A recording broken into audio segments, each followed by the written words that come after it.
What is up, guys? Wrestling Premiere is here. Now, before I start this video, let me mention the content I want to do this month. Let me mention what I want to post this month on my channel. I want to post some Attitude Era content like The Brood, Edge and Christian, Mankind and The Rock's feud, some Royal Rumble from that era, stuff like that. I want content from the Ruthless Aggression era. I want to make a video about Carlito's unfulfilled potential, Muhammad Hassan, New Year's Revolution 2006. From the PG era, I want to upload many Royal Rumble events. I want to talk about some Superstars run. I'm not sure yet. I'll think of one, maybe Caden's title reign in 2010, something like that. And I want to make content from nowadays too. I want to talk about the most underutilized Superstars of today. And I want to make a video about who I think will win the Royal Rumble. Now let's get into the video. For some reason, this event sticks in my head once in a while. Was it because of the 40-man Rumble? Was it because of Edge's awesome match with Dolph Ziggler? I don't know, but today I'll be covering Royal Rumble 2011. I'm not gonna waste time, let's get into it. Royal Rumble 2011 was held in the TD Garden in Boston, Massachusetts on January 30th, 2011. The Rumble had an attendance of 15,000. As for the buy rates, it had a buy rate of 446,000, which was down from the 465,000 of Royal Rumble 2010. This was around the time where Raw was pretty boring. It had the new Nexus, it had John Cena, it had The Miz, you know, Raw of 2010,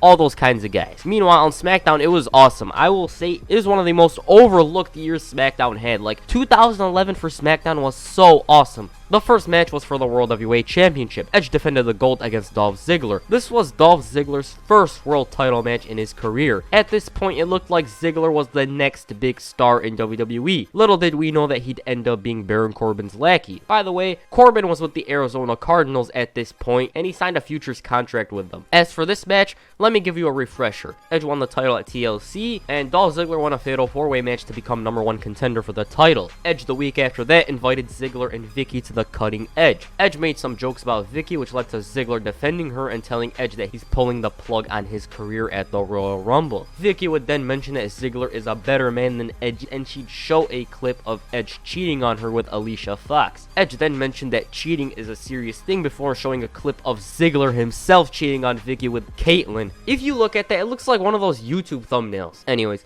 Ziggler didn't like this and he went after Edge. This led to a fight between the two, and Edge gained the upper hand, but then Ziggler gave Edge the zigzag onto the steel steps. So Ziggler ended SmackDown on top. The next week, SmackDown GM Theodore Long was attacked by someone. Vicky Guerrero decided to replace him for the night, and she booked Edge in a match against one of the members of the newly formed Core. Remember those guys, how they had a lot of theme songs? They had 7 versions of one theme song. I've never seen that before. A group that lasted for 5 months have so many different theme songs. Justin Gabriel ended up beating Edge after the members of the Core interfered. Once again, Ziggler had the upper hand. So Ziggler had the advantage heading into Royal Rumble in storyline, obviously. Now, about the match itself, I believe it was Ziggler's best match up to that point. Ziggler before this match had 2 memorable matchups against Rey Mysterio and Daniel Bryan, but this match for me surpassed both of them. It felt like Ziggler was on the verge of winning the world title, so that is why they had him face Edge at the Rumble. You know, a stipulation was added to the match. If Edge used the spear, then he loses the championship. Usually, the title matches at the Rumble are either good or bad. They don't usually involve title changes, and the last one that did have a title change was 2013, and that was only because The Rock returned. Other than that, the 2016 one did involve a title change, but that was a Rumble match. The story of the match was that Edge lost his finisher and he was trying to find a way to win the match. By the way, Edge during the match was contemplating whether or not to use the spear, but then he didn't use it. The match was awesome. It was simply the best match on the card. Vicky tried to screw over Edge, and to no avail as Kelly came out and she brawled with Vicky. Edge decided to capitalize on the fact that the ref was out and used the spear.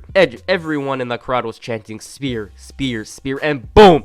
Edge hits the spear. The Rated R Superstar acted like he was knocked out because the referee was starting to wake up. Once the referee got up, Edge grabbed Ziggler and hit the kill switch for the victory. Like I said, this was awesome. If you've never watched it before, go ahead, it was great. One thing I really like about this time period is the fact that Edge finally got a main event face run, which he deserved, because over the years he was a manipulative heel, so it was refreshing to see him as a fan favorite. After this match, Edge was accused by Vicky of attacking Theodore Long, and she fired him, which meant that he was stripped of the gold. Later that night, Vicky Guerrero handed Ziggler the World Heavyweight Championship, which is quite funny because Ziggler was literally handed the title and it was official in the record books. Ziggler was then forced to defend the the title by the returning Teddy Long, and Edge came out and beat Ziggler to capture his 11th and final World Heavyweight Championship. The next match was for the WWE Championship. The Miz defended the title against Randy Orton. This feud began after The Miz cashed in the Money in the Bank briefcase on a vulnerable Orton. The Miz began his title reign with a TLC match against Jerry Lawler, and The Miz ended up retaining the title. After that, Miz was set to face Randy Orton at TLC. The match at TLC was a mess. Not because of the match quality, it was good, but because of the fact that The Miz tried to cheat his way out of the match. Alex Riley was slammed through a table by Randy Orton, and Miz threw Orton onto that table as the ref was asleep. Miz woke up the ref and he declared the Awesome One the winner. Once the ref realized what was going on, he called for The Miz to come back and the match was restarted. The Miz would end up winning that one to continue his title reign. Orton won a number 1 contenders match to get his rematch against The Miz. Now,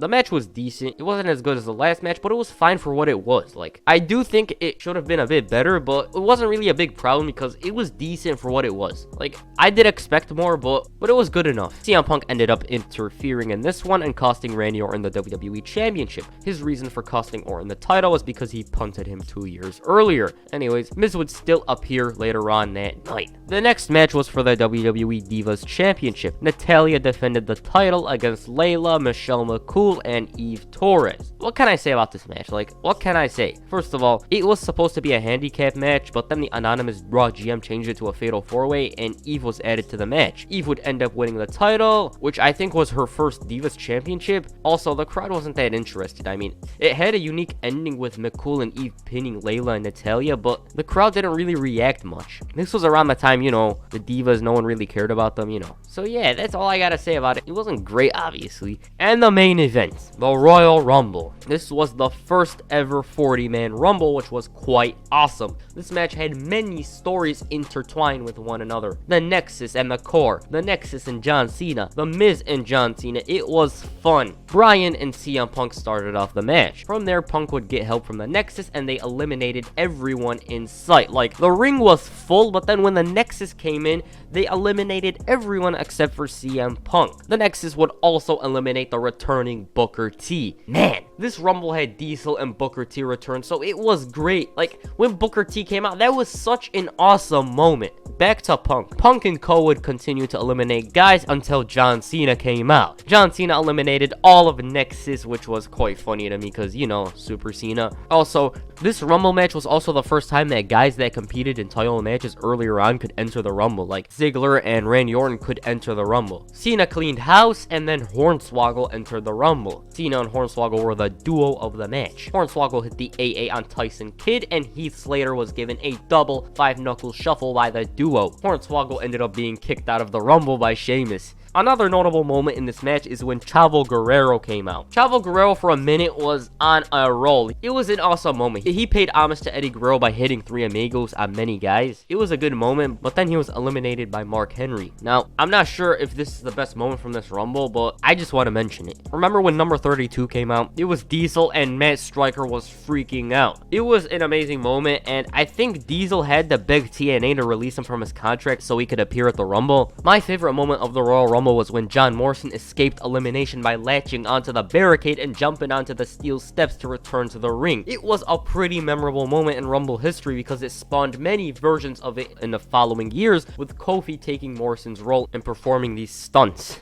The Nexus and the Core barely battled in this match. You'd think that these two groups would clash because of what happened before the match. CM Punk was attacked by the Core, and then the Nexus came out to make the save, and it ended up becoming a brawl. The anonymous Raw GM threatened to eliminate both the Nexus and the Core from the Rumble if they continued to fight. So yeah, so if you were watching, you might have expected a brawl between the two factions. Instead, Cena crashed the party for Nexus. Another memorable moment in the match was when Miz eliminated John Cena, which ignited the feud between the two. Alex Riley was supposed to be in the match a bit longer, but he got eliminated. He was supposed to be the one who aided Miz in eliminating Cena, but apparently he botched, and as you can see, Cena tried to grab him, but to no avail. Another moment I just want to mention is the moment when Cena and Randy Orton went one-on-one. This is funny to me because no one really cared, as they've seen it like 100 times before. Anyways, the match ended with Del Rio, who entered at number 38, eliminating Randy Orton. The refs were then seen arguing about how Santino wasn't eliminated. Then Del Rio began to argue with the ref, and then he turned around only to find Santino deliver the Cobra to him. Santino then grabbed Del Rio and tried to throw him over the top rope, but Del Rio then countered and threw him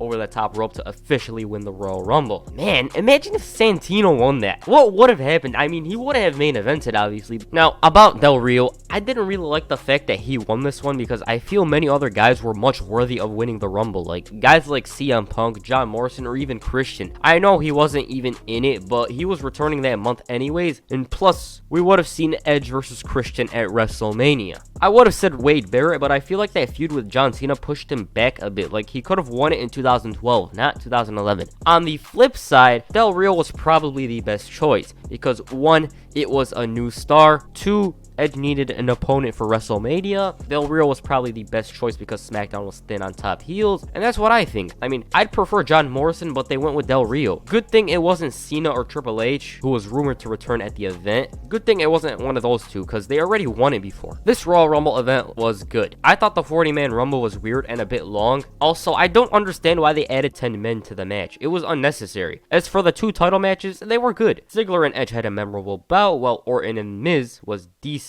It was good, but I feel like it should have been a bit better. CM Punk went on to feud with Randy Orton, while The Miz faced Jerry Lawler at Elimination Chamber. As for Ziggler, well, he was fired by Theodore long after he was revealed to be the one who attacked him.